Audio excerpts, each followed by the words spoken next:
वाहिगुरु जी का खालसा वाहिगुरु जी की फतेह।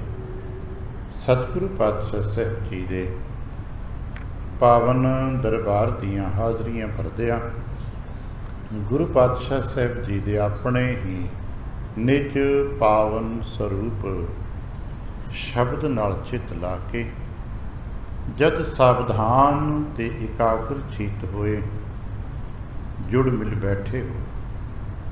पातशाह गुरुदेव जी दियां बेअंत महरमतां ते वडियाइयां जो सत संगत विच सदा वरतदियां ने, आप उन्हां दे सांझी ते धारनी होए।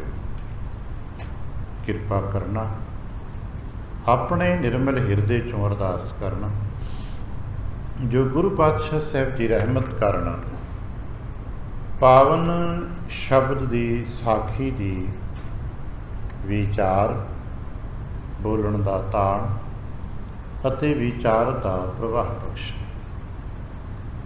एक बार आसीस दिंदियां अमृत दृष्टि पा के जपना जी सतनाम श्री वाह। गरीब निवास कट कट के वासी श्री अकाल पुरख वाहिगुरु जी का कोटान कोट शुकराना जो सच्चे पातशाह साहब जी रहमत करते हैं, समा अपने प्यार ते पानी विच बतीत कराउंदे ने। महाराज ने रहमत की, अज का दिवस भी अपने प्यार ते पानी विच बतीत कराया। संध्या के समय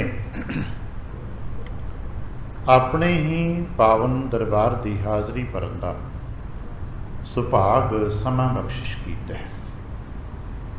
इस वक्त दरबार दीयां हाज़री भरदियां असीं जगत गुरु गुरु नानक साहब जी दीयां जीवन गाथावां नूं पढ़ रहे हैं, सुन रहे हैं, विचार करते पे हैं।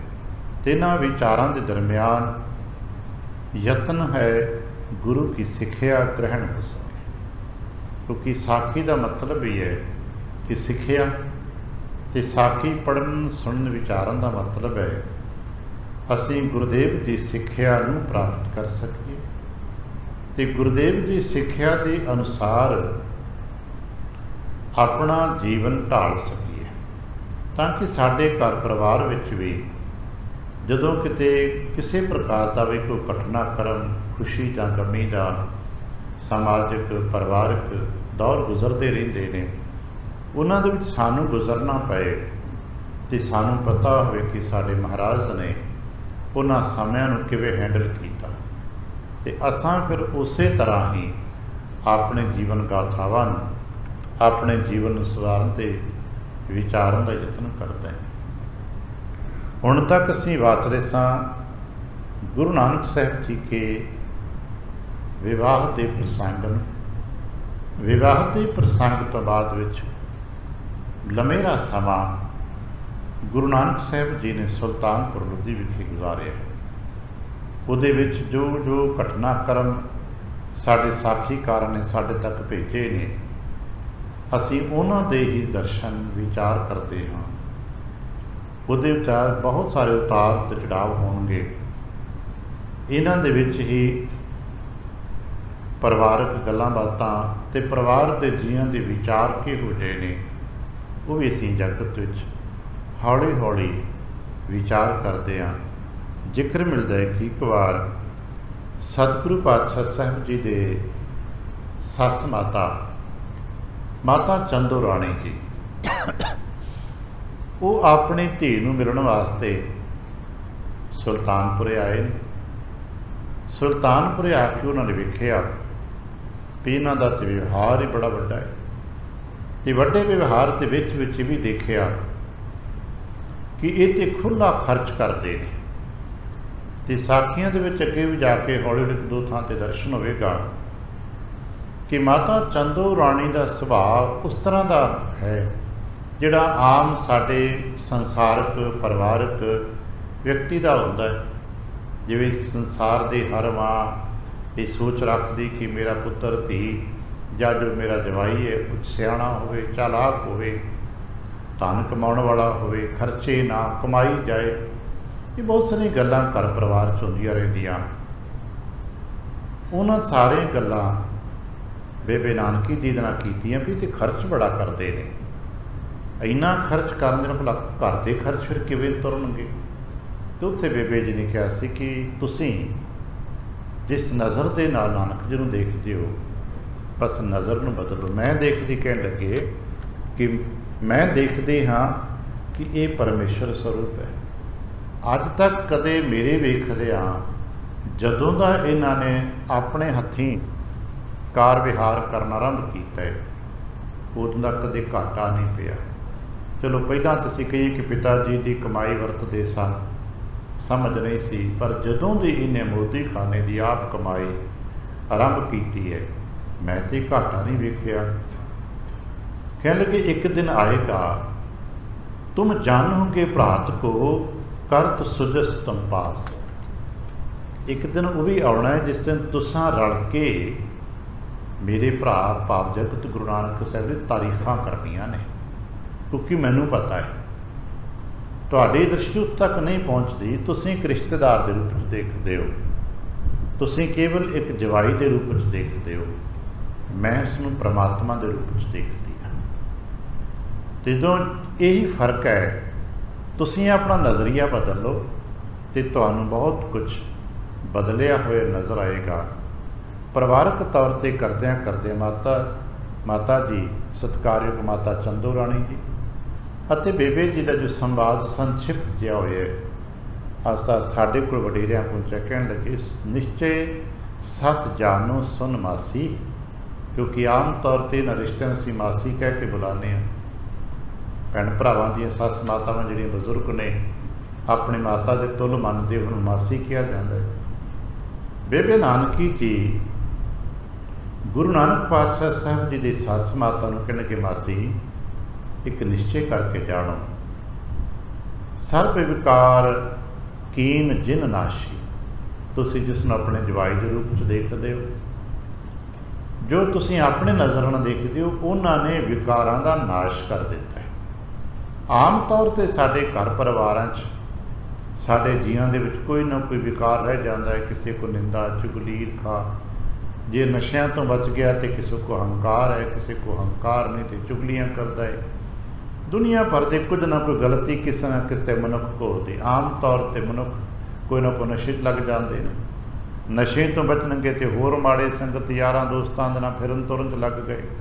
ਉਧਰੋਂ ਬੱਚੇ ਨੇ ਤੇ ਘਰ ਦੀਆਂ ਇੱਧਰ ਉੱਧਰ ਸ਼ਰਾਰਤਾਂ ਚੁਗਲੀਆਂ 'ਚ ਲੱਗ ਗਏ। ਕਿ ਮਾਸੀ ਤੁਸੀਂ ਵੇਖਿਆ ਨਾਨਕ ਜੀ ਦੇ ਵਿੱਚ ਇਹਨਾਂ 'ਚੋਂ ਕੋਈ ਵੀ ਵਿਕਾਰ ਹੈ ਜੋ ਸੰਭਵਤਾ ਆਮ ਜਵਾਨ ਮੁੰਡਿਆਂ ਦੇ ਵਿੱਚ, ਜਵਾਨ ਮਨੁੱਖਾਂ 'ਚ ਲੋਕ ਮੰਨਦੇ ਨੇ ਕਿ ਬਹੁਤਾ ਸਮਾਂ ਬਾਹਰ ਫਿਰਦੇ ਰਹਿਣਾ, ਗਲੀਆਂ ਬਾਜ਼ਾਰਾਂ 'ਚ ਇੱਧਰ ਜਾ ਕੇ, ਐਸਾ ਕੋਈ ਵਿਕਾਰ ਦੇਖਿਆ?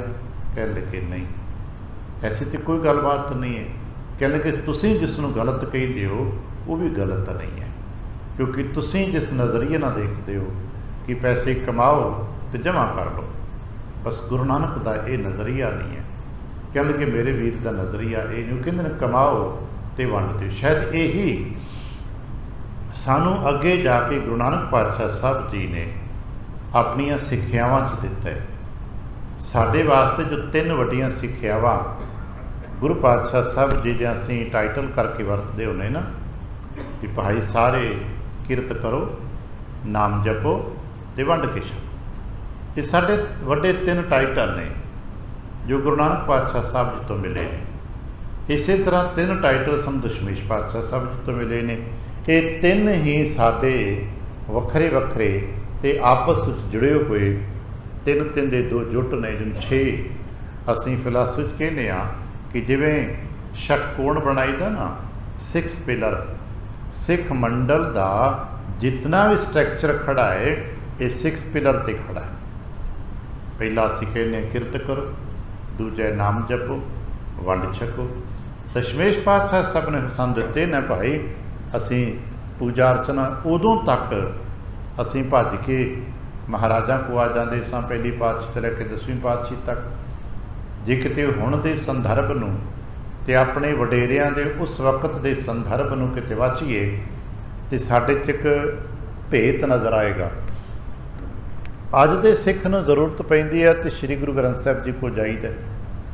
ਸ੍ਰੀ ਗੁਰੂ ਗ੍ਰੰਥ ਸਾਹਿਬ ਜੀ ਕਿਸ ਸਰੂਪ ਬਿਆਨ ਤੋੜਨਗੇ, ਕਿਸੇ ਘਰ ਪ੍ਰਕਾਸ਼ ਕੀਤਾ ਹੈ, ਕਿਸੇ ਗੁਰਦੁਆਰਾ ਸਾਹਿਬਾਨ, ਕਿਸੇ ਗੁਰਦੁਆਰਾ ਤਮਾਮ ਨੇ। ਪਰ ਉਦੋਂ ਤਾਂ ਇਸ ਤਰ੍ਹਾਂ ਨਹੀਂ ਸੀ ਨਾ। ਉਦੋਂ ਤੋਂ ਗੁਰਸਿੱਖਾਂ ਨੂੰ ਕਿਤੇ ਵੱਡੀ ਜ਼ਰੂਰਤ ਪੈਂਦੀ ਤੇ ਮਸੰਦਾਂ ਦੇ ਰਾਹੀਂ ਜਾਂ ਕਿਸੇ ਹੋਰ ਸਾਧਨ ਦੇ ਰਾਹੀਂ ਗੁਰੂ ਤੱਕ ਪਹੁੰਚ ਕਰਦੇ ਤੇ ਗੁਰੂ ਦੇ ਬਾਰੇ ਪੁੱਛਣਾ ਪੈਂਦਾ, ਗੁਰਦੇਵ ਕਿੱਥੇ ਨੇ, ਦੱਸਦੇ ਭਾਈ ਕਦੇ ਅਨੰਦਪੁਰ ਸਾਹਿਬ ਨੇ, ਫਿਰ ਕਦੇ ਗੁਰੂ ਸਾਹਿਬ ਜੀ ਯਾਤਰਾਵਾਂ 'ਤੇ ਹੁੰਦੇ ਤੇ ਦੱਸਣਾ ਹੁੰਦਾ। ਸਿੱਖ ਸਿਆਣੇ ਕਹਿੰਦੇ ਭਾਈ ਅੱਜ ਫਲਾਣੇ ਸ਼ਹਿਰ ਗਏ ਨੇ, ਫਲਾਣੇ ਪਿੰਡ 'ਚ ਨੇ, ਫਲਾਣੇ ਦੌਰੇ 'ਤੇ ਨੇ, ਦੱਸਣਾ ਪੈਂਦਾ ਹੋਏਗਾ ਨਾ। ਫਿਰ ਕਦੇ ਦਮਦਮਾ ਸਾਹਿਬ ਕਿਹਾ, ਫਿਰ ਕਦੇ ਗੁਰਸਿੱਖਾਂ ਕਿਹਾ ਕਿ ਭਾਈ ਹੁਣ ਤਾਂ ਮਹਾਰਾਜ ਹਜ਼ੂਰ ਸਾਹਿਬ ਚਲੇ ਗਏ, ਪੰਜਾਬ ਦੇ ਲੋਕਾਂ ਨੂੰ ਬੜਾ ਦੂਰ ਲੱਗਦਾ ਹੋਏਗਾ। ਉਹ ਸੰਦਰਭ ਵੱਖਰਾ ਸੀ ਨਾ। ਅਤੇ ਫਿਰ ਜਦੋਂ ਮਹਾਰਾਜ ਜੀ ਨੇ ਇਸ ਯਾਤਰਾ ਨੂੰ ਸੰਕੋਚ ਲਿਆ ਅਤੇ ਸਿੱਖਾਂ ਦੀ ਯਾਤਰਾ ਨੂੰ ਸਦਾ ਵਾਸਤੇ ਸੰਕੋਚ ਦਿੱਤਾ ਅਤੇ ਕਹਿਤਾ ਭਾਈ ਤੁਸੀਂ ਵੀ ਸਿਮਰਨ ਪੂਜਾ ਪਾਠ ਤੇ ਕਰਨੀ ਨਾ। ਅਤੇ ਸਿੱਖਾਂ ਕਿਹਾ ਹਾਂ ਮਹਾਰਾਜ ਕਿਵੇਂ ਕਰਾਂਗੇ, ਤੁਸੀਂ ਤਾਂ ਸੰਕੋਚ ਲਿਆ ਆਪਣੇ ਆਪ ਨੂੰ। ਕਹਿਣ ਲੱਗੇ ਪੂਜਾ ਅਕਾਲ ਪੁਰਖ ਦੀ ਕਰਿਆ ਕਰੋ। ਅਤੇ ਸਾਡੇ ਕੋਲ ਨਾ ਪੂਜਾ ਅਕਾਲ ਦੀ, ਮਹਾਰਾਜ ਅਕਾਲ ਪੁਰਖ ਦੀ ਪੂਜਾ ਕਿਵੇਂ ਕਰਾਂਗੇ? ਤੁਹਾਡੇ ਕੋਲ ਤੇ ਆ ਕੇ ਭਾਈ ਕੋਈ ਬਹੁਤ ਨਜ਼ਦੀਕੀ ਹੈ ਅਤੇ ਮੁੱਠੀ ਚਾਪੀ ਕਰ ਲੈਂਦਾ ਹੋਏਗਾ, ਕੋਈ ਜਲਪਾਨ ਦੀ ਸੇਵਾ ਕਰ ਲੈਂਦਾ ਹੋਏਗਾ, ਹੋ ਸਕਦਾ ਸੰਭਵ ਹੈ ਪਿਆਰੇ ਗੁਰਸਿੱਖ ਮਹਾਰਾਜ ਵਾਸਤੇ ਪੁਸ਼ਾਕੀਆਂ ਲੈ ਆਉਂਦੇ ਹੋਣਗੇ। ਉਹ ਸਦੀਆਂ ਤੋਂ ਚੱਲਦਾ ਰਿਹਾ। ਸੰਗਤਾਂ ਰਲ ਮਿਲ ਕੇ ਵੀ, ਇਕੱਠੇ ਹੋ ਕੇ ਵੀ ਮਹਾਰਾਜ ਦੇ ਪੁਸ਼ਾਕੇ ਬਣਾ ਕੇ ਲਿਆਉਂਦੇ ਸਨ। ਮਹਾਰਾਜ ਵਾਸਤੇ ਕੋਈ ਦਸਤਾਰਾਂ ਲਿਆਉਂਦੇ ਹੋਣਗੇ, ਪੁਸ਼ਾਕੇ ਲੈ ਕੇ। ਮਹਾਰਾਜ ਫਿਰ ਅਸੀਂ ਅਕਾਲ ਪੁਰਖ ਦੀ ਪੂਜਾ ਕਿਵੇਂ ਕਰਾਂਗੇ? ਕਹਿਣ ਲੱਗੇ ਪੂਜਾ ਅਕਾਲ ਕੀ ਪਰਚਾ ਸ਼ਬਦ ਕਾ, ਸ਼ਬਦ ਦਾ ਪਰਚਾ ਪਾ ਲਿਆ ਕਰੋ। ਸ਼ਬਦ ਦੇ ਪਰਚੇ ਦਾ ਮਤਲਬ ਕੀ ਹੈ ਕਿ ਤੁਸੀਂ ਜਿੱਥੇ ਵੀ ਬੈਠ ਕੇ ਅਕਾਲ ਪੁਰਖ ਦੀ ਪੂਜਾ ਅਰਦਾਸ ਕਰਨੀ ਹੈ, ਸ਼ਬਦ ਦੇ ਦੁਆਰਾ ਕਰਨਾ, ਸ਼ਬਦ ਦੇ ਸਦਕੇ ਓਟ ਲੈਣਾ। ਅਤੇ ਮਹਾਰਾਜ ਜੀ ਦਰਸ਼ਨ ਕਰਨ ਦੀ ਗੱਲ ਚੇਤ ਫੁਰਿਆ ਵੇ ਵੀ ਦਰਸ਼ਨ ਹੀ ਕਰਨੇ ਨੇ। ਅਤੇ ਕਹਿਣ ਲੱਗੇ ਫਿਰ ਦੀਦਾਰ ਖਾਲਸੇ ਕਾ, ਫਿਰ ਦੀਦਾਰ ਖਾਲਸੇ ਦਾ ਕਰ ਲੈਣਾ। ਜਿੱਥੇ ਸ਼ੁੱਧ ਚਿੱਤ ਵਾਲੇ ਗੁਰਮੁਖ ਬੈਠੇ ਹੋਣ ਉਸ ਸੰਗਤ ਵਿੱਚ ਦੀਦਾਰ ਕਰ ਲੈਣਾ। ਤਾਂ ਸਾਡੇ ਵਡੇਰਿਆਂ ਸਾਨੂੰ ਇਸ ਗਾਥਾ ਨੂੰ ਆਪਣੇ ਤਰੀਕੇ ਦੇ ਨਾਲ ਪਹੁੰਚਾਉਂਦਿਆਂ ਦਿੱਤਾ ਨਾ ਕਿ ਮਹਾਰਾਜ ਨੇ ਕਿਹਾ ਭਾਈ ਜਦੋਂ ਤਿਆਰ ਬਰ ਤਿਆਰ ਹੋ ਕੇ ਸਾਡੇ ਦੀਦਾਰ ਕਰਨ ਦੀ ਖੁਆਇਸ਼ ਪੈਦਾ ਹੋਵੇ ਅਤੇ ਸੰਗਤ ਵਿੱਚ ਚਲੇ ਜਾਓ, ਉੱਥੇ ਭਜਨ ਕੀਰਤਨ ਮਸਤ ਬੈਠੇ ਪਿਆਰੇ ਗੁਰਸਿੱਖਾਂ ਦੇ ਦਰਸ਼ਨ ਕਰੋਗੇ, ਸਾਡੇ ਦਰਸ਼ਨ ਹੋ ਜਾਣਗੇ। ਸਿੱਖਾਂ ਕਿਹਾ ਮਹਾਰਾਜ ਦੀ ਸੰਗਤ ਦਾ ਮੌਕਾ ਨਾ ਲੱਗੇ ਤਾਂ ਕਹਿਣ ਲੱਗੇ ਭਾਈ 5 ਗੁਰਸਿੱਖ ਹੋ ਜਾਓ, 5 ਦੇ ਦਰਸ਼ਨ ਕਰ ਲਓ। ਅਤੇ ਪੁੱਛਣ ਵਾਲੇ ਭਾਈ ਨੰਦ ਲਾਲ ਸਾਹਿਬ ਜੀ ਵਰਗੇ ਜ਼ਰਖੇਜ਼ ਬੁੱਧੀ ਸਿੰਘ ਕਹਿਣ ਲੱਗੇ ਮਹਾਰਾਜ ਕਿਤੇ ਐਸਾ ਮੌਕਾ ਬਣੇ ਕਿ 5 ਵੀ ਨਾ ਹੋਣ। ਅਤੇ ਕਹਿਣਗੇ ਸਮੇਤ ਆਪਣੇ 5 ਹੋ ਕੇ ਮਹਾਰਾਜ ਉਹ ਵੀ ਨਾ ਬਣਦੀ ਹੋਵੇ ਗੱਲ, ਅਤੇ ਫਿਰ ਕਹਿਣ ਲੱਗੇ 4 3 ਕਿਤਨੇ 'ਚ ਹੋ ਗਏ? ਮਹਾਰਾਜ ਕਹਿਣ ਲੱਗੇ 2 ਤੇ ਹੋ ਗਏ। ਆਮੋ ਸਾਹਮਣੇ ਇੱਕ ਦੂਜੇ 'ਚ ਅੱਜ ਸਾਡਾ ਹੁਣ ਤੱਕ ਦਾ ਸੰਕਲਪ ਹੈ, ਜਦੋਂ ਵੀ ਅਸੀਂ ਮਿਲਦੇ ਹਾਂ ਅਸੀਂ ਬੇਸ਼ੱਕ ਉੱਥੇ ਪਹੁੰਚ ਨਹੀਂ ਪਾਉਂਦੇ, ਠੀਕ ਹੈ, ਸਾਡੀ ਮਾਨਸਿਕ ਦਸ਼ਾ ਮਿਲਦੇ ਤੇ ਕੀ ਕਹਿੰਦੇ ਆ ਸਾਹਮਣੇ ਕੌਣ? ਵਾਹਿਗੁਰੂ ਜੀ ਕਾ ਖਾਲਸਾ, ਵਾਹਿਗੁਰੂ ਜੀ ਕੀ ਫਤਿਹ। ਸਾਹਮਣੇ ਕੌਣ ਮਿਲਿਆ? ਤੈਨੂੰ ਖਾਲਸਾ ਮਿਲਿਆ। ਕਹਿ ਲੱਗੇ 2 ਹੋ ਤੇ ਇੱਕ ਦੂਜੇ ਦਰਸ਼ਨ ਕਰ ਲਿਓ। ਅਤੇ ਕਹਿ ਲੱਗੇ ਮਹਾਰਾਜ ਕਿਤੇ ਐਸਾ ਸਬਬ ਬਣੇ ਕਿ ਆਲੇ ਦੁਆਲੇ ਕਿਤੇ ਕੋਈ ਖਾਲਸਾ ਸਰੂਪ ਹੀ ਨਾ ਹੋਵੇ, ਇਕੱਲਾ ਇੱਕ ਸਿੱਖ ਬੈਠਾ ਹੋਵੇ।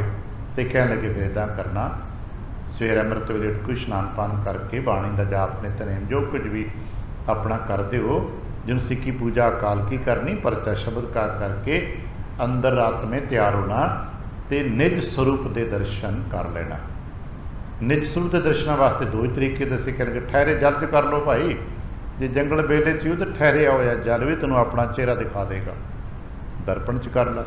ਇਹਦਾ ਮਤਲਬ ਸੀ ਕਿ ਤੂੰ ਆਪਣੇ ਆਪ ਨੂੰ ਦੇਖਣਾ ਹੈ, ਦਰਸ਼ਨ ਦੀਦਾਰ ਖਾਲਸੇ ਦਾ ਕਰਨਾ ਹੈ, ਸ਼ੁੱਧਤਾ ਦਾ ਕਰਨਾ, ਪਵਿੱਤਰਤਾ ਦਾ ਕਰਨਾ, ਚਿੰਤਨ ਕਰਨਾ।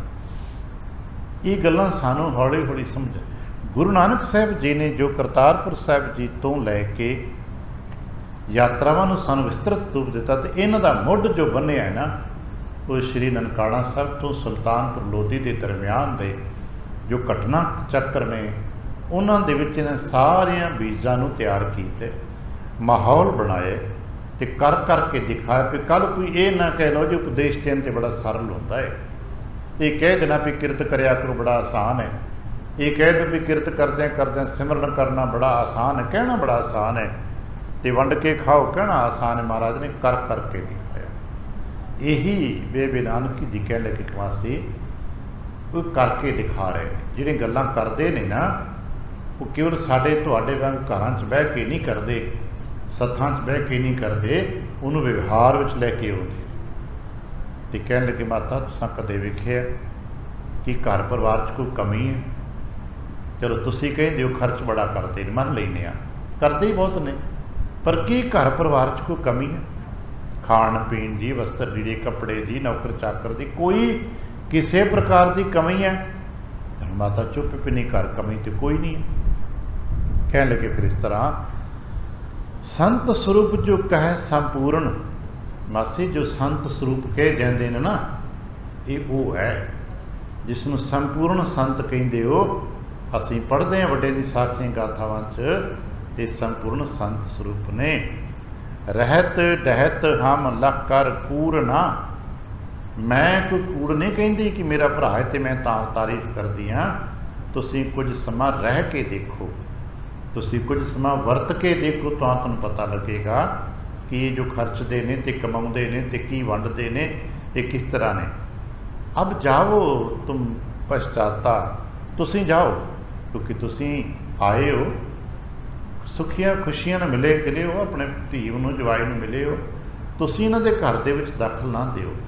ਇੱਕ ਬੇਨਤੀ ਵੀ ਕਰਦਾ ਕਿ ਸਾਡੇ ਸਮਾਜ ਦਾ ਇੱਕ ਦੋਸ਼ ਹੈ, ਜੋ ਜੀ ਅਸੀਂ ਸਿਆਣੀ ਉਮਰ ਦੇ ਲੋਕ ਆਪਣੇ ਧੀਆਂ ਪੁੱਤਰਾਂ ਦੇ ਪਰਿਵਾਰਕ ਜੀਵਨ ਦੇ ਵਿੱਚ ਦਖਲ ਦਿੰਦੇ ਹਾਂ, ਅਤੇ ਬਹੁਤ ਸਾਰੇ ਖਿਮਾ ਕਰਨਾ ਸਮਾਜਿਕ ਦੋਸ਼ ਅੱਜ ਵੀ ਸਿਆਣੇ ਮੰਡਲਾਂ 'ਚ ਪੜ੍ਹਿਆ ਸੁਣਿਆ ਜਾਂਦਾ ਹੈ ਕਿ ਬਹੁਤ ਸਾਰੇ ਪਰਿਵਾਰਾਂ ਦੇ ਵਿੱਚ ਘਰ ਦੇ ਵਿੱਚ ਜੋ ਤੋੜਨ ਦਾ ਜਾਂ ਹੋਰ ਕਿਸੇ ਪ੍ਰਕਾਰ ਦਾ ਕਲੇਸ਼ ਹੁੰਦਾ ਹੈ, ਉਹ ਧੀਆਂ ਦੀ ਮਾਤਾ ਜ਼ਰੂਰਤ ਤੋਂ ਜ਼ਿਆਦਾ ਮਾਂ ਜਾ ਕੇ ਜੋ ਦਖਲ ਦਿੰਦੀ ਹੈ ਨਾ, ਕਿ ਫਿਰ ਉਸ ਘਰ ਪਰਿਵਾਰ 'ਚ ਧੀ ਦੇ ਸਹੁਰੇ ਪਰਿਵਾਰ 'ਚ ਉਹ ਰਸ ਉਹਦਾ ਨਹੀਂ ਰਹਿੰਦਾ ਜੋ ਚਾਹੀਦਾ ਹੈ। ਅਸੀਂ ਸਾਖੀਆਂ 'ਚ ਵੇਖਿਆ ਮਾਤਾ ਤ੍ਰਿਪਤਾ ਜੀ ਬੇਬੇ ਨਾਨਕੀ ਜੀ ਦੇ ਸਹੁਰੇ ਪਰਿਵਾਰ ਜਾਂਦੇ ਹੀ ਨਹੀਂ, ਸੁਖ ਸ਼ਾਂਤ ਪੁਸ਼ਟੀ ਨੇ ਆਉਂਦੇ। ਇੱਕ ਵੀ ਅਸਾਂ ਗਾਥਾ ਨਹੀਂ ਪੜ੍ਹੀ ਕਿ ਮਾਤਾ ਤ੍ਰਿਪਤਾ ਸਾਹਿਬ ਜੀ ਉਚੇਚੇ ਤੌਰ 'ਤੇ ਜਾ ਕੇ ਮਿਲਣ ਗਏ ਹੁੰਦੇ ਕਿ ਜੀ ਮੈਂ ਤਾਂ ਧੀ ਤੋਂ ਉੱਧਰ ਗਈ, ਮੈਂ ਤਾਂ ਮਿਲਣ ਚੱਲੀ। ਇੱਕ ਵੀ ਘਟਨਾ ਮਾਤਾ ਤ੍ਰਿਪਤਾ ਜੀ ਦੀ ਅਤੇ ਬੇਬੇ ਨਾਨਕੀ ਜੀ ਦੀ ਜੀਵਨ ਸਾਖੀ 'ਚੋਂ ਸਾਨੂੰ ਪੜ੍ਹਨ ਨੂੰ ਸੁਣਨ ਨੂੰ ਅੱਜ ਤੱਕ ਨਹੀਂ ਮਿਲੀ। ਅਤੇ ਇੱਕ ਵਾਰ ਵੀ ਮਾਤਾ ਤ੍ਰਿਪਤਾ ਜੀ ਨੇ ਆਪਣੇ ਧੀ ਜਵਾਈ ਦੇ ਬਾਰੇ ਕੋਈ ਟੀਕਾ ਟਿੱਪਣੀ ਨਹੀਂ ਕੀਤੀ। ਧੀ ਦੇ ਘਰ ਕੋਈ ਸੰਤਾਨ ਨਹੀਂ ਹੋਈ, ਮਾਤਾ ਤ੍ਰਿਪਤਾ ਜੀ ਨੇ ਕੋਈ ਸ਼ਬਦ ਨਹੀਂ ਵਰਤਿਆ। ਸਭ ਨੂੰ ਪਤਾ ਹੈ ਨਾ ਕਿ ਬੇਬੇ ਨਾਨਕੀ ਜੀ ਦੀ ਆਪਣੀ ਕੋਈ ਸੰਤਾਨ ਨਹੀਂ ਹੈ, ਪਰ ਬਾਵਜੂਦ ਇਸ ਦੇ ਮਾਤਾ ਤ੍ਰਿਪਤਾ ਜੀ ਨੇ ਉਹਨਾਂ ਦੇ ਨਿੱਜੀ ਜੀਵਨ ਦੇ ਵਿੱਚ ਕਿਸੇ ਪ੍ਰਕਾਰ ਦੀ ਕੋਈ ਟੀਕਾ ਟਿੱਪਣੀ ਨਹੀਂ ਕੀਤੀ ਵੀ ਜੋ ਹੈ ਸੱਤ ਹੈ, ਜੋ ਕੁਦਰਤ ਨੇ ਦੇ ਰਿਹਾ ਨੇ, ਦਾਤੇ ਨੇ ਜੋ ਦੇਣਾ ਹੈ ਉਹ ਸੱਤ ਹੈ। ਇਸ ਕਰਕੇ ਅਸੀਂ ਆਪਣਾ ਦਖਲ ਨੂੰ ਨਾ ਦਈਏ, ਪਰ ਮਾਤਾ ਚੰਦੂ ਰਾਣੀ ਦਖਲ ਦੇ ਰਹੇ ਨੇ। ਹੁਣ ਉਹਨਾਂ ਨੂੰ ਸਾਨੂੰ ਸਮਝਾਉਣਾ ਹੈ ਨਾ ਕਿ ਭਾਈ ਕਦੇ ਵੀ ਆਪਣੇ ਧੀਆਂ ਪੁੱਤਰਾਂ ਦੇ, ਖਾਸ ਕਰਕੇ ਧੀਆਂ ਦੇ ਘਰਾਂ 'ਚ ਦਖਲ ਬਹੁਤਾ ਨਾ ਦਿਆ ਕਰੋ। ਉਹਨਾਂ ਨੂੰ ਆਪਣੇ ਸਿਰ ਬਸਿਰ ਆਪਣੇ ਫੈਸਲੇ ਖੁਦ ਕਰਨ ਦਿਓ। ਕਹਿਣ ਲੱਗੀ ਮਾਤਾ ਅਬ ਮਾਸੀ ਅਬ ਤੁਮ ਜਾਵੋ ਜਬ ਆਵਾਸ ਆਵੇਂ ਸ਼੍ਰੀ ਭਰਾਤਾ। ਠੀਕ ਹੈ, ਜੇ ਤੁਹਾਨੂੰ ਲੱਗਦਾ ਨਾ ਤੇ ਜਦੋਂ ਭਰਾ ਜੀ ਘਰ ਆਉਣਗੇ ਮੈਂ ਗੱਲ ਕਰ ਲਾਂਗੀ ਉਹਨਾਂ ਨਾਲ, ਕਰਵਾਵੇਂਗੀ ਬਹੁਤ ਦਿਲਾਸਾ, ਮੈਂ ਗੱਲ ਕਰ ਲਾਂਗੀ। ਭਾਈ ਤੁਸੀਂ ਕਹਿੰਦੇ ਉਹਨੂੰ ਖਰਚ ਬੜਾ ਕਰਦੇ, ਤੇ ਪੁੱਛ ਲਾਂਗੇ ਵੀ ਕਿਹੜਾ ਖਰਚ ਕੀਤਾ। ਇੰਜ ਇਹ ਵਿਦ ਮਧੁਰ ਬਚਨ ਭਵਤਨਿਆ ਕੋ ਨਾਨਕ ਪਾਸਾ। ਇਸ ਤਰ੍ਹਾਂ ਨਾਨਕ ਸਤਿਗੁਰੂ ਜੀ ਦੀ ਸੱਸ ਮਾਤਾ, ਉਹਨਾਂ ਦੀ ਬੇਬੇ ਨਾਨਕੀ ਜੀ ਅਤੇ ਮਾਤਾ ਸੁਲੱਖਣੀ ਜੀ ਨੇ ਚੁੱਪ, ਕੋਈ ਕਮੈਂਟ ਨਹੀਂ ਕੀਤਾ, ਪਰ ਮਾਤਾ ਜੀ ਨੇ ਥੋੜ੍ਹਾ ਇਤਰਾਜ਼ ਕੀਤਾ। ਇੰਜ ਸ਼ੀਤਲ ਕਰੀ ਕ੍ਰੋਧ ਪਾਹਾਨਾ, ਮਾਤਾ ਚੰਦੂ ਰਾਣੀ ਨੂੰ ਸਮਝਾ ਬੁਝਾ ਕੇ ਤੋਰਿਆ।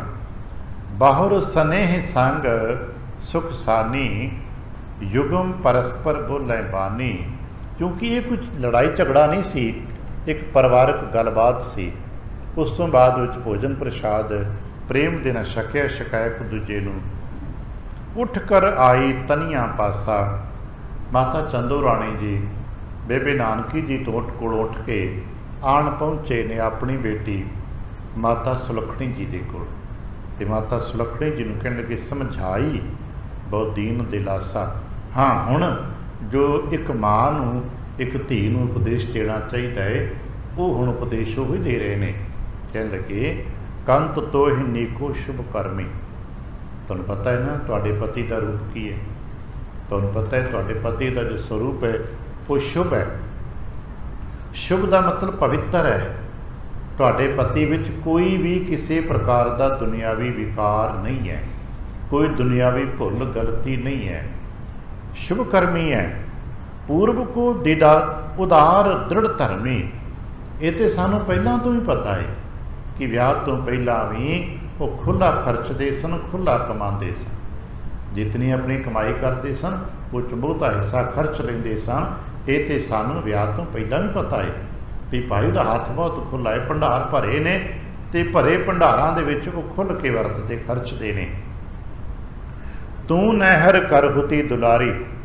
ਫਰਕ ਇਤਨਾ ਹੈ ਕਿ ਬੇਟਾ ਤੂੰ ਪੇਕੇ ਕਰ ਬਹੁਤ ਪਿਆਰ ਦੁਲਾਰ ਨਾਲ ਪੜੀ ਹੈ, ਅਤੇ ਦੂਜੀ ਗੱਲ ਅਸਾਂ ਨੇ ਇਹੋ ਜਿਹੇ ਧਰਮਾਂ ਦੇ ਕਰਮ ਨਹੀਂ ਕੀਤੇ। ਅਸੀਂ ਇੱਕ ਸਧਾਰਨ ਪਰਿਵਾਰ 'ਚੋਂ ਆਏ ਹਾਂ। ਬਸ ਇਹੀ ਅੱਜ ਕੱਲ੍ਹ ਸ਼ਬਦ ਹੈ ਐਡਜਸਟਮੈਂਟ।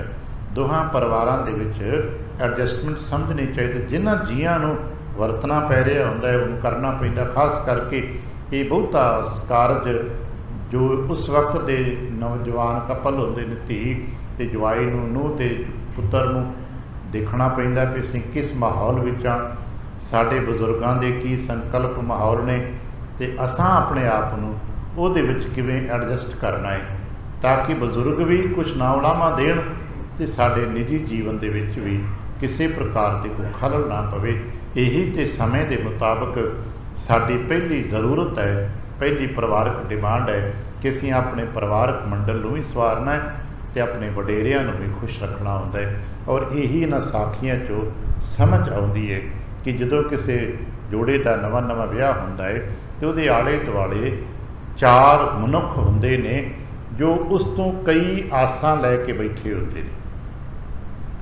ਦੋਵਾਂ ਪਾਸਿਆਂ ਦੇ ਮਾਤਾ ਪਿਤਾ ਇਸ ਨਵੇਂ ਜੋੜਿਆਂ ਤੋਂ ਕਈ ਪ੍ਰਕਾਰ ਦੀਆਂ ਆਸਾਵਾਂ ਕਿ ਸਾਡਾ ਜਵਾਈ ਕਿੱਦਾਂ ਦਾ ਹੋਏਗਾ, ਇੱਧਰ ਸੋਚ ਕੇ ਬੈਠੇ ਹੁੰਦੇ ਨੇ ਸਾਡੀ ਨੂੰਹ ਕਿੱਦਾਂ ਦੀ ਹੋਏਗੀ। ਇਹ 2 ਖਿਆਲ ਐਸੇ ਨੇ ਜੋ ਸਦੀਆਂ ਪੁਰਾਣੇ ਨੇ ਔਰ ਸਦੀਆਂ ਤੱਕ ਰਹਿਣੇ ਨੇ, ਕਿਉਂਕਿ ਇਸ ਸੰਸਾਰ ਨੂੰ ਚੱਲਣਾ ਹੈ ਅਤੇ ਇਸੇ ਤਰ੍ਹਾਂ ਚੱਲਦਾ ਰਹਿਣਾ। ਅਤੇ ਉਹ ਨੂੰਹ ਨੇ ਜਾਂ ਜਵਾਈ ਨੇ ਜੋ ਨਵੇਂ ਰਿਸ਼ਤਿਆਂ 'ਚ ਜੁੜੇ ਨੇ ਉਹਨਾਂ ਆਪਣਾ ਵੀ ਸੰਭਾਲਣਾ ਹੈ, ਆਪਣੇ ਮਾਤਾ ਪਿਤਾ ਦੀ ਵੀ ਇੱਜ਼ਤ ਮਾਣ ਰੱਖਣੀ ਹੈ ਅਤੇ ਆਪਣੇ ਸਹੁਰੇ ਮਾਤਾ ਪਿਤਾ ਦੀ ਮਾਣ ਸਨਮਾਨ ਰੱਖਣਾ ਹੈ। ਇਹੀ ਤਾਂ ਅਸੀਂ ਸਮਝਣਾ ਹੈ।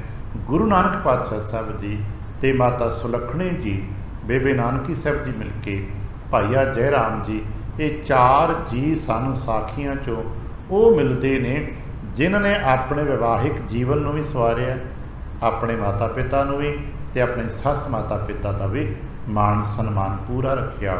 ਅੱਜ ਤੱਕ ਇੱਕ ਵੀ ਸ਼ਬਦ ਐਸਾ ਨਹੀਂ ਮਿਲਦਾ ਜੋ ਕਦੇ ਭਾਈਆ ਜੈ ਰਾਮ ਜੀ ਨੇ ਆਪਣੇ ਸਹੁਰੇ ਮਾਤਾ ਪਿਤਾ ਨੂੰ ਕਿਹਾ ਹੋਵੇ, ਜੋ ਕਦੇ ਗੁਰੂ ਨਾਨਕ ਪਾਤਸ਼ਾਹ ਸਾਹਿਬ ਜੀ ਨੇ ਕਿਹਾ ਹੋਵੇ, ਜੋ ਕਦੇ ਮਾਤਾ ਸੁਲੱਖਣੀ ਜੀ ਨੇ ਆਪਣੇ ਸਹੁਰੇ ਮਾਤਾ ਪਿਤਾ ਨੂੰ ਕਿਹਾ, ਜਾਂ ਗੁਰੂ ਨਾਨਕ ਪਾਤਸ਼ਾਹ ਨੇ ਆਪਣੇ ਸਹੁਰੇ ਮਾਤਾ ਪਿਤਾ ਨੂੰ ਕਿਹਾ।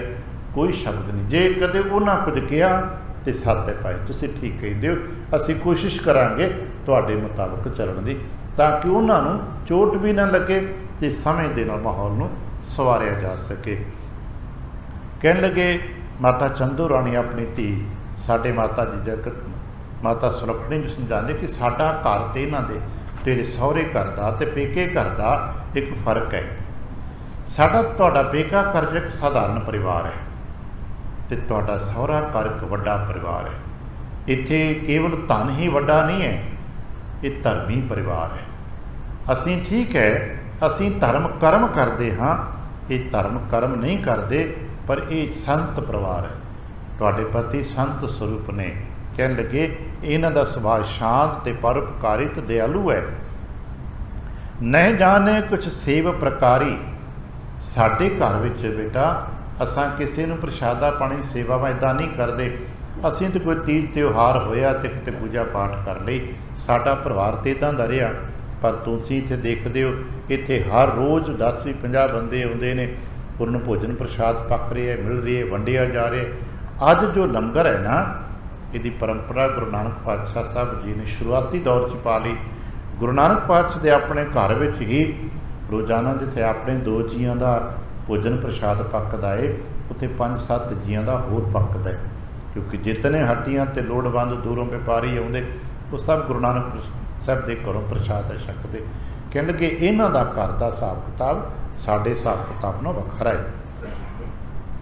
अब मन समझ सेव पत कीजै, तुसीं इस गल नूं समझो ते अपने परिवार विच अपने पति दे नाल मिल के अपने घर के व्यवहार नूं अपने किरदार नूं अगां ला के चलाओ। भले रिझाए सर्ब सुख लीजै, ते भाई तुसीं जितना विहार चंगा कर लोगे तुहाडा मान सन्मान सहुरे घर च उन्ना ही ज़्यादा हो जाएगा। अज भी जो असीं फिलासफी पढ़ते ना, परिवारक फिलासफी, याद रखना फिलासफी के बड़े अंग ने। जिथे एक तो असीं धर्म की फिलासफी आम कथा कहानी च करते हैं, एक से जो परिवार की फिलासफी पढ़ते हैं तो वो जितना रूप रंग तम कपड़े लिबास ड्रैस गहना गट्टा सब कुछ है ये दूजे लोगों को दिखाने लिए होता है। अपने निज जीवन च दा कोई कीमत वैल्यू नहीं होती।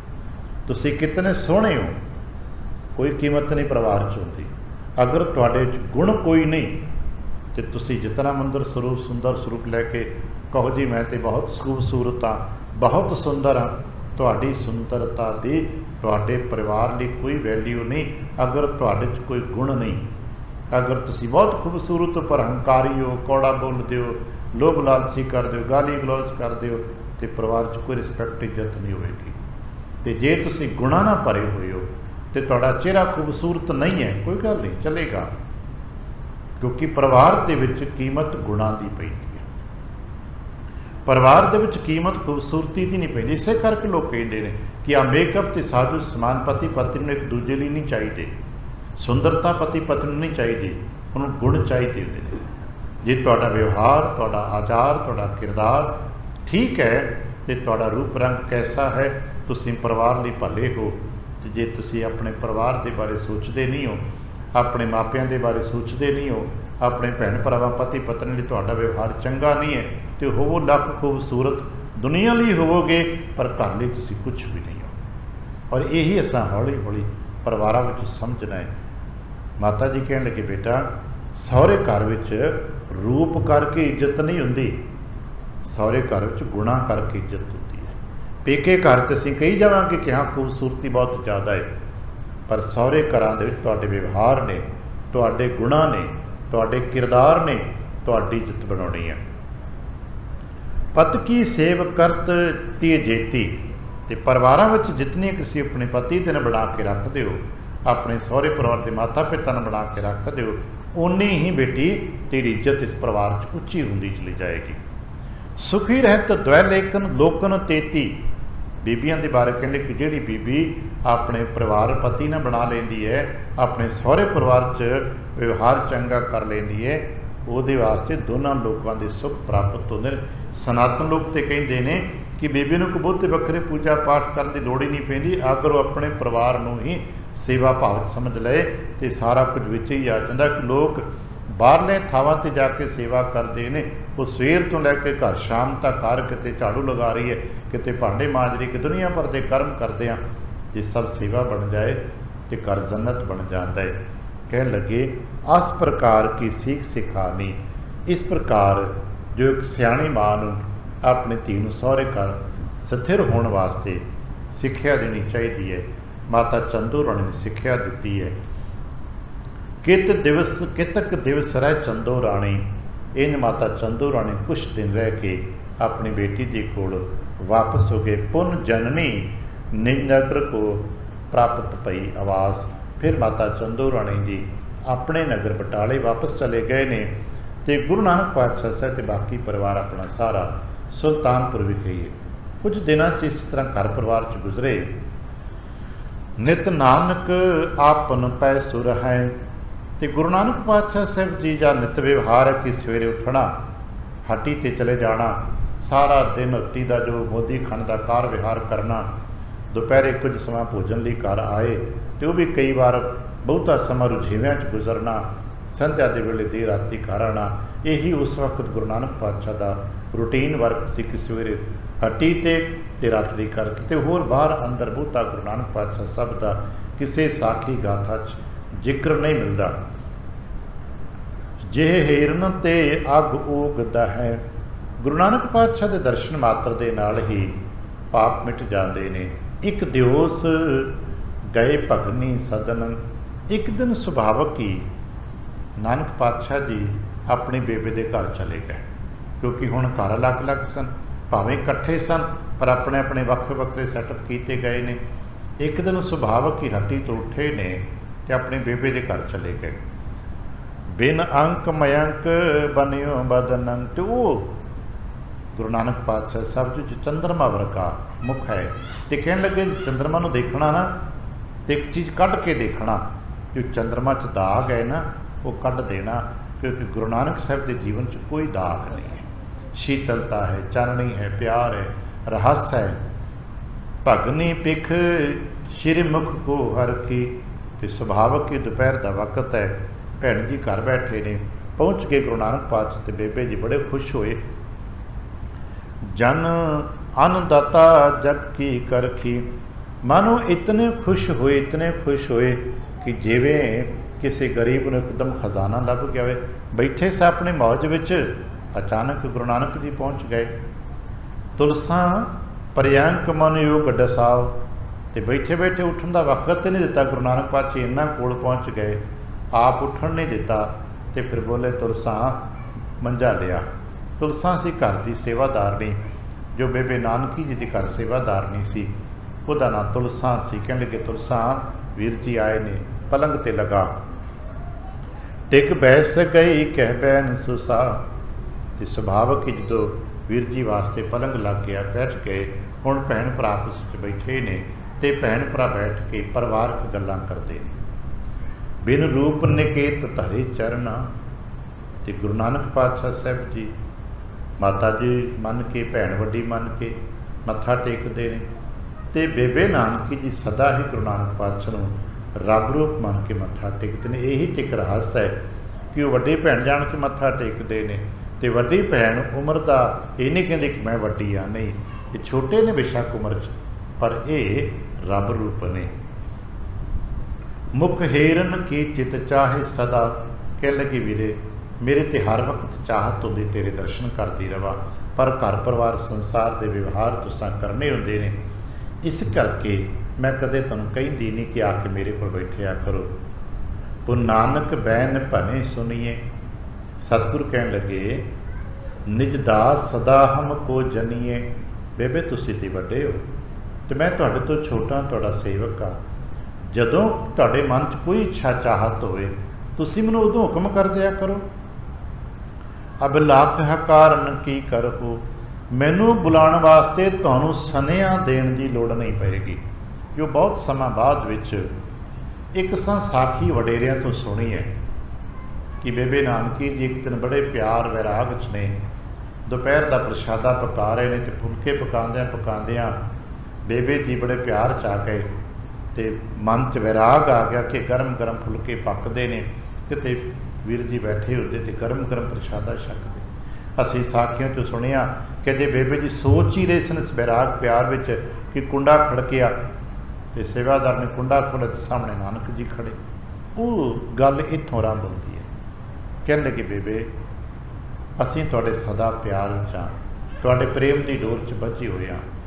ਬਾਕੀ ਠੀਕ ਹੈ, ਜੋ ਦੁਨਿਆਵੀ ਗੱਲਾਂ ਨੇ ਉਹ ਤੇ ਤੁਸੀਂ ਸੁਨੇਹਾ ਦੇ ਕੇ ਬਾਹਰੋਂ ਕਰਵਾ ਲਿਓ, ਕਿਸੇ ਸੇਵਾਦਾਰ ਨੂੰ ਭੇਜ ਦਿਓ, ਪਰ ਜਦੋਂ ਸਾਨੂੰ ਨਿੱਜੀ ਬੁਲਾਉਣ ਦੀ ਤੁਹਾਡੇ ਮਨ 'ਚ ਇੱਛਾ ਹੋਵੇ ਤੁਹਾਨੂੰ ਜ਼ਰੂਰਤ ਹੀ ਨਹੀਂ ਬੁਲਾਉਣ ਦੀ ਪਏਗੀ। ਅਬ ਲੱਖ ਹਕਾਰਨ ਕੀ ਕਰੇ ਹੋ। ਬਸ ਤੁਹਾਡੇ ਅੰਦਰ ਇੱਛਾ ਹੋਏਗੀ ਨਾ ਮੈਨੂੰ ਮਿਲਣ ਦੀ, ਤਬ ਤੂਰਨ ਆਊਂ ਮੈਂ ਨਾ ਟਰਹਾਂ।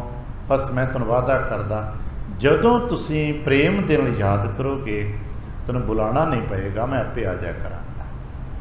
ਔਰ ਇਹ ਪ੍ਰੇਮ ਦੀ ਤੰਦ ਅਸੀਂ ਲੰਮੇਰੇ ਸਮੇਂ ਤੱਕ ਦੇਖੀ ਹੈ ਕਿ ਗੁਰੂ ਨਾਨਕ ਪਾਤਸ਼ਾਹ ਸਾਹਿਬ ਜੀ ਨੂੰ ਬੇਬੇ ਨਾਨਕੀ ਨੇ ਫਿਰ ਬੁਲਾਇਆ ਨਹੀਂ, ਸੁਨੇਹਾ ਭੇਜ ਕੇ ਨਹੀਂ ਕਿਹਾ ਵੀ ਜਾਓ ਮਰਦਾਨਾ ਤੁਸੀਂ ਜਾ ਕੇ ਕਹਿ ਦਿਓ, ਬਾਲਾ ਤੁਸੀਂ ਜਾ ਕੇ ਕਹਿਣਾ ਕਿ ਵੀਰ ਜੀ ਨੂੰ ਭੇਜ ਦਿਓ, ਨਹੀਂ। ਬਸ ਜਦੋਂ ਚਿੱਤ ਵਿੱਚ ਚਾਹਤ ਪਿਆਰ ਉੱਠਿਆ ਗੁਰੂ ਨਾਨਕ ਜੀ ਆਪ ਹੀ ਆ ਗਏ। ਮੁਝ ਤੇ ਬੈ ਦੀਰਘ ਹੈ ਤੁਮਰੀ। ਬੇਬੇ ਤੁਸੀਂ ਮੇਥੋਂ ਬਹੁਤ ਵੱਡੇ ਹੋ। ਨਿਤ ਆਇਸ ਮੈਂ ਲਿਪਸਾ ਹਮਾਰੀ। ਮੇਰਾ ਤੇ ਧਰਮ ਹੈ ਔਰ ਮੇਰੀ ਇੱਛਾ ਵੀ ਹੈ कि मैं तुहाडी आग्या दे विच रहां। जो सानू परिवारक तौर ते मान सन्मान अपने वड्डियां दा करना सिखाते हैं कि भाई जिथे मेरा धर्म है कि तुसीं वड्डे होने के नाते मैं तुहाडी आग्या दे विच रहां, उत्थे मेरी इच्छा भी है कि मैं सदा ही तुहाडी आग्या च रहां। बस तुसीं एक हिरदे च याद करो, मैं पहुँच जाऊँगा। जग कारज जार समान फसे।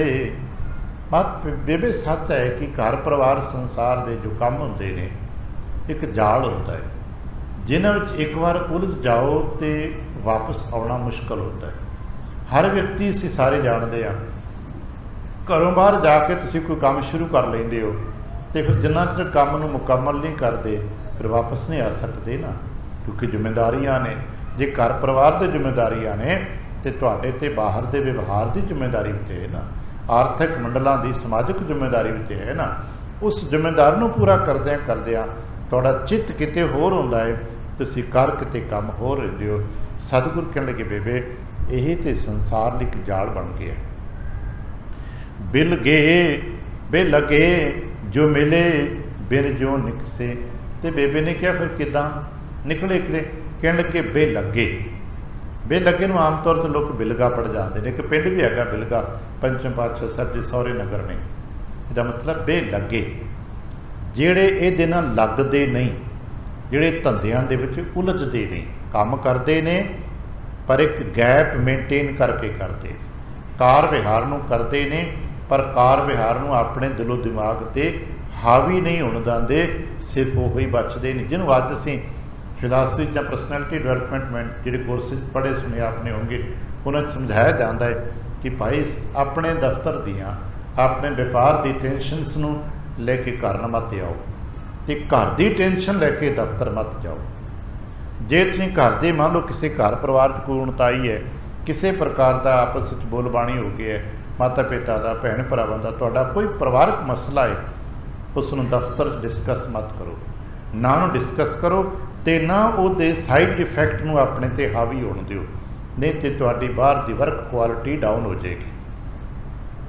इसी तरह तुहाडे दफ्तर में जो वाधे घाटे नित प्रति होंदे ने, मतैतां दे नाल, अफसरां दे नाल, व्यापारियां दे नाल, व्यवहारियां दे नाल, उन्हां नूं कदे अपने बच्चों ते माता पिता ते ना लैके आओ कि मान लो तुसीं दफ्तर की टेंशन लैके आए हो, आउंदे माता पिता ने कोई सवाल पूछा तुसीं टुट के पै गए, बाद भावें 100 बार सॉरी कहो भी मैनूं बड़ी टेंशन सी जी दफ्तर दा। नहीं, ये तुहाडी सियाणप है कि तुसां किवें मेनटेन करना है। पर सियाणप इहदे विच ही है कि बाहर दी टेंशनस जिहड़ियां ने बाहर छड्ड दिओ, घर दीयां जो गल्लां ने घर छड्ड दिओ। और यही गुरु नानक समझा रहे हैं बे लगे कि घर परिवार जो कार विहार साडे ने वो घर च रहने चाहिए ने, व्यापार के जो कार विहार ने व्यापार च रहने चाहिए ने। जदों घर बैठना है उदों व्यापार दी गल्लां नहीं करनियां, दफ्तर दी गल्लां ना करो, तो दफ्तर च बह के घर परिवार की डिस्कस मत करो कि माता की कहती तो पिता की कहते ने।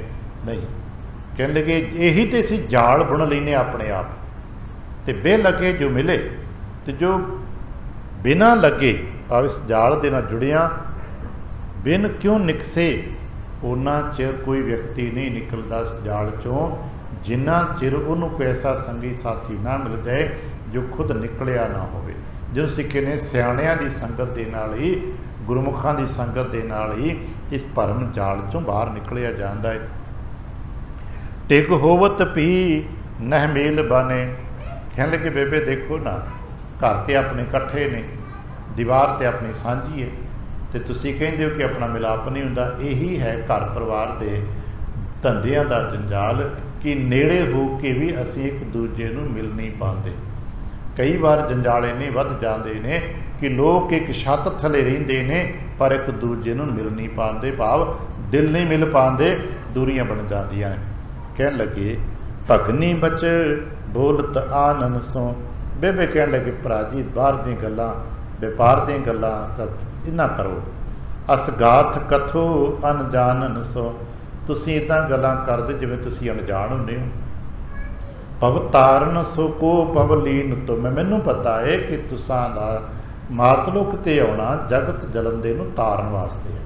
मैं तुहानूं पछाणदी हां तुसीं कौण जे। तुसीं मैनूं खिडाओ नहीं कि देखो जी बेबे धंधे बड़े ने, काम बड़े ने, तुसीं मेरे नाल इदां गल्लां ना करिया करो। मैनू पता है यह विद की सुध तुम्हें को जानत सब विचार। मैनू सब पता है कि तुहानू भी सब पता है, मैनू तुहाडे बारे पता है कि तुहानू जगत की सारी हालात का सारे विचार का पता है। करुणा है करतार की तो पर सुसा अपार। हस के कहन लगे बेबे तेरे ते रब की बड़ी किरपा है। जदों बेबे ने कोई गल ही मुकाती कि मैनू पता तुसी कौन हो, की करन आए हो, मतलब किते साडा जीआं दा उद्धार करन आए हो। तो फिर गल कट के कहन लगे हाँ बेबे तेरे ते रब की वाहिगुरू की बहुत किरपा है, तू जो कहनी आ वो सत हुंदा है। तो फिर बेबे जी कहन लगे एक सोदर मैं बेनती सुनीए मेरी एक बेनती है, यह बैन भले मन में गुनीए। मेरी एक निक्की जी बेनती अपने मन में टिका लो, तो मेरी एक अभिलाषा है उन्होंने पूरा कर दिओ। कल शाम बैठांगे कि बेबे जी ने अपने किहड़ी गल किहड़ी मन की अभिलाषा गुरु नानक पातशाह सानूं सांझी की है, तो गुरु पातशाह ने किवें बख्शिशां करके फिर उन्होंने पूरा किया। वादकार की खिमा आसीस ते प्यार देने फतेह बुलावना जी। वाहिगुरू जी का खालसा वाहिगुरू जी की फतेह।